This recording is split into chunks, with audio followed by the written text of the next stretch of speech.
SEP Fanfic Readings presents 1,000 Words by Olive Juice 28. Chapter 14. Familiar Routines. Even though Draco was at Hogwarts, which was part of his ministry order probation, he still was expected to check in with Harry every week. Bill had offered his office on Thursday evenings in order to give the pair the bit of privacy.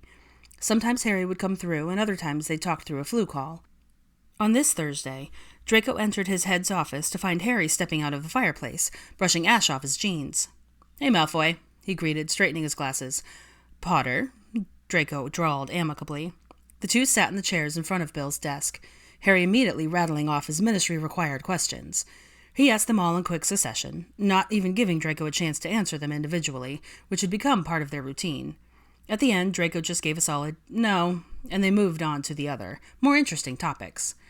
"So," Draco began, "I've been thinking about continuing with my family's restitution." He paused, wondering how Potter would receive this idea. "I want to have other portraits commissioned." He glanced at his messy-haired company with a raised eyebrow, waiting for a response. Harry looked thoughtful. "Okay, tell me more." "I want to have portraits made for every family who lost someone during the battle or since Voldemort returned to power." He saw Harry's eyes narrow slightly and rushed on to clarify.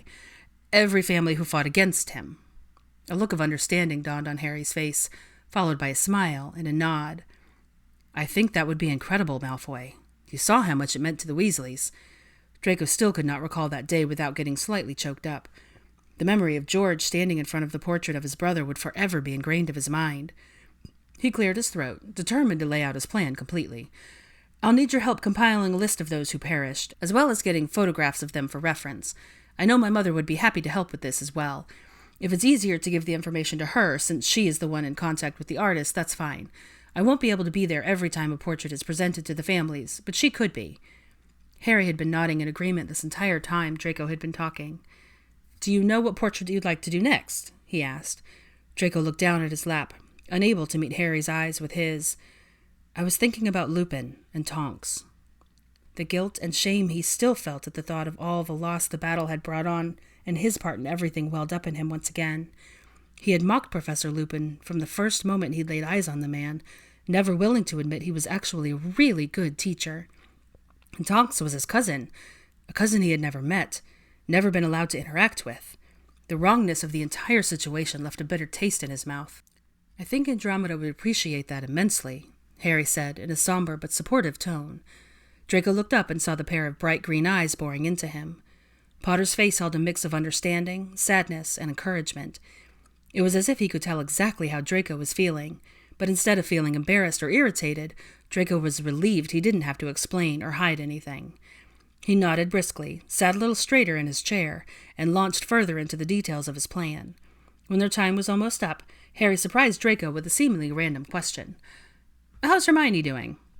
Too caught off guard to think about his response, Draco replied, "She's good. She and Dean are determined to expose all of us to every Muggle game imaginable." He chuckled and continued. "Her first years worship her, of course. Follow her around like the Queen's subjects." He snorted, but rambled on. "She was frustrated yesterday when she got another unhelpful letter from one of the healers she'd written to about her parents. I think she's still waiting to hear from 7 or 8 more, but she refuses to give up hope." He smiled to himself, admiring her stubbornness. "She had a fit on Monday when she found out Professor Vector changed the guidelines for our latest essay. Even though the due date is still 2 weeks away, she, of course, had already almost completed it." He chuckled again, this time looking up at Harry, only to find his former rival smirking at him in an annoyingly self-satisfied way. He realized with a jolt that he'd probably said way too much, and felt his cheeks burn. He scowled and looked away, trying to act as if none of the information he had just shared meant anything to him. "Right then," grinned Harry. "Good to know she's all right. Thanks for keeping an eye on her, Malfoy." Draco snapped his head around, glaring at Harry. "I'm not keeping an eye on her, Potter." "Of course not," came the irritatingly smug response. The golden git stood and made his way to the fireplace. "Same time next week?" "Do I have a choice?" grumbled Draco, feeling extremely out of sorts. "Nope," Harry announced gleefully, stepping into the flames and disappearing with a whoosh. Another game night was upon them, and Hermione was jittery with nerves. She and Dean wanted to make sure they kept a good variety going as far as the types of games they played. They had introduced their housemates to 2 board games, 2 card games, and 1 evening of musical chairs, which had raised the volume in the room to levels rivaling the crowd at a Quidditch match. Dean had bewitched a CD player to stop and start at random intervals, and had chosen an album of Latin dance music as the background for the night. They had pulled the chairs from the long wooden table into the middle of the room, and shoved all the couches and armchairs off to the sides. Once the rules had been explained, a practice round was done, in which half of the group had kept trying to go the wrong way. Neville sat while the music played and got up when it stopped, and Daphne kept scooting around people trying to pick the best spot in line. Once the real game got going, it was utter madness. More than once, Draco found himself sat on by housemates desperately trying to find a seat, and in one horrifying instance, he himself sat in Luna's lap. He had jumped up so quickly that he had knocked Padma over, which caused Theo to trip and fall into Hermione's lap. "Think I'll just stay here," Theo announced, crossing one knee over the other and flinging his arm around Hermione's shoulders. Everyone laughed, but only Draco saw the smirk Theo sent his way, and he felt a small coil of anger unfurl in his chest, which then caused a jolt of confusion. There was no time for introspection, however, as the music was playing again and everyone was up and moving, including Theo. And this evening, however, the 8th years were going to have a Connect 4 tournament. 6 of the upright plastic grids had been set up on the tables around the room. The idea was that everyone would play the first round, then all the winners would play the second round, and so on. Since Bill had been so supportive of their game night endeavors, even going so far as to make trips into Hogsmeade for snacks each week, Hermione had invited him and Fleur, who were more than happy to join in on the fun. Everyone gathered around the coffee table, where one game was set up, to watch Dean and Hermione play a practice round and ask questions, which there were inevitably always were.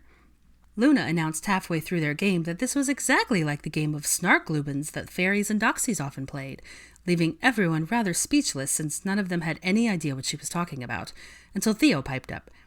"Actually, I think it's more like Horkenflu, which is a favorite of Grindylows and merpeople." He winked at Luna, who sent him a beaming smile, while everyone else chuckled and turned their attention back to the game taking place. Once the rules and practice were made clear, everyone paired off and the tournament began. Dean had promised that they would do an entire second set of rounds, and then the final winner of both would play each other. The first game ended with Draco, Dean, Hannah, Anthony, and Fleur moving on. The second found Dean, Fleur, and Anthony the winners. Fleur played Anthony and won, but then lost to Dean, making him the champion of the first set of rounds. Padma grumbled that Dean had an unfair advantage since he grew up playing the game, but her complaint was overruled since he had willingly sat out the previous week to make things fair. "Don't worry, Padma," hollered Dean across the common room. "If I do win the whole thing, I won't take points for it." "That's madness!" exclaimed Theo, who was by far the most competitive member of their house. Everyone burst out laughing at this, because they knew he'd sooner clean the bathrooms the Muggle way than give up any of his points. The second set of rounds began. The first game ended with Hermione, Fleur, Draco, Dean, Padma, and Anthony winning. Neville exclaimed that he was perfectly hopeless at this game, while Hannah sympathetically patted him on the arm. Luna didn't seem to actually be trying to win, but instead focused on the patterns the red and black chips were making. The second game crowned Fleur, Draco, and Anthony the victors, although Hermione suspected Dean threw his game because he didn't want to wind up the final winner again. Fleur beat Anthony again, much to the former Ravenclaw's dismay, and then faced Draco. For the first time that night, there was a draw at the end, with both players successfully blocking the other until all of their chips were used up. They played again. This time Draco won, which Daphne demanded credit for because she had blurted out, "No!" when he was about to make a move that would have allowed Fleur to win. He smirked and told her that she could have half a point if he won. And then he and Dean sat down for the final game of the night. Once again, there was a draw, which had everyone on the edge of their seats. As they started the second game, Dean grinned over the top of the grid and said, "No more Mr. Nice Guy, Malfoy. I'm not taking it easy on you anymore." Draco scoffed. "Like that last round was you taking it easy." "Might have been." "Guess we'll see," he smirked back. Hermione was once again reminded of just how far Draco had come and just how much he had changed. To see him sitting across the table from one of her fellow Gryffindors, playing a Muggle game, engaging in light-hearted banter, was incredible. On the one hand, it made her tremendously happy, but on the other, it made her sad to think of the wasted years they had all spent despising each other. Shaking off the melancholy thought, she turned her attention back to the game, which was now moving at a much more rapid pace than the previous one, and ended a few seconds later with Dean leaping out of his chair, arms raised in triumph, and Draco staring at the grid with his mouth gaped in shock. "Told you!" crowed Dean. "Sorry, Malfoy." He grinned at his opponent and extended his hand to him. "Well played, Thomas." Draco grinned back and shook the offered hand. "All 5 of the winning points can go to Malfoy, though," Dean announced to the group. "The glory of triumph victory is enough for me." 4.5 points, reminded Daphne, and everyone laughed and started to clean up. As she was moving one of the smaller tables back to its usual place, Hermione found Bill at her side. "That was fun, even though I was rubbish at it," chuckled the eldest Weasley. "I'm glad you and Fleur came. She seemed to have a real knack for the game." Hermione glanced across the room where the pale beauty stood in animated conversation with Dean, no doubt discussing the strategy of the game. "She did, didn't she?" Bill gazed fondly at his wife. "Did you know the portraits for Lupin and Tonks were delivered to Andromeda last week?" Hermione turned her attention back to the head of house. "No, I had no idea." "Yeah, Harry went over there with Narcissa, and it was apparently quite the reunion." Seeing Hermione's quizzical look, he continued. "Andromeda hadn't seen Narcissa since the battle. In fact, she hadn't seen her sister in over 20 years, due to their parents disowning her for marrying Ted." "I had forgotten about that," Hermione said quietly. "Maybe now they can start to rebuild their relationship." "Based on what Harry said, I think that's a definite possibility. He said the 2 women sobbed and hugged for a solid quarter of an hour, while he just stood there holding Teddy, who Andromeda had dumped in his arms as soon as Narcissa entered the room." Bill chuckled. "He said Teddy's hair turned black like his a minute after he had him." Hermione smiled at the image of her mind. "Was Andromeda pleased with the portraits?" "Oh, yeah," said Bill enthusiastically. "She cleared an entire wall in her living room, and had Harry hang them lower than usual so they'd be better height for Teddy to see. By the time he left, Andromeda and Narcissa was sitting on the floor in front of them, with Teddy between them, while Lupin and Tonks smiled and made silly faces at him." Hermione's eyes filled with tears at the thought of this, but before she could get too deep into her emotions, Bill changed topics. "I think what you're doing here is really, really great." He smiled proudly at her, and then let his gaze roam across the room where everyone was still putting things away and chatting happily. "I never would have imagined a scene like this back when I was in school, nor would I have thought it would have even been possible after this past year." He turned back to her, his face more seriously than before. "The world needs more people like you, Hermione. More people who are willing to forgive and move on. More people to plan game nights." He grinned as he said the last bit, and she smiled sheepishly, slightly embarrassed by his praise. "I just wanted this year to go well," she said quietly, "for everyone." Automatically her eyes settled on Draco, who was sitting on the couch, talking to Neville. Bill followed her line of sight and cocked his head. "Malfoy's turned out to be a decent bloke, yeah?" Her eyes flew up to his face, her mouth slightly open in surprise. Before she could begin to stammer out any sort of response, Bill raised his eyebrows and smirked. "People change, if we give them a chance to.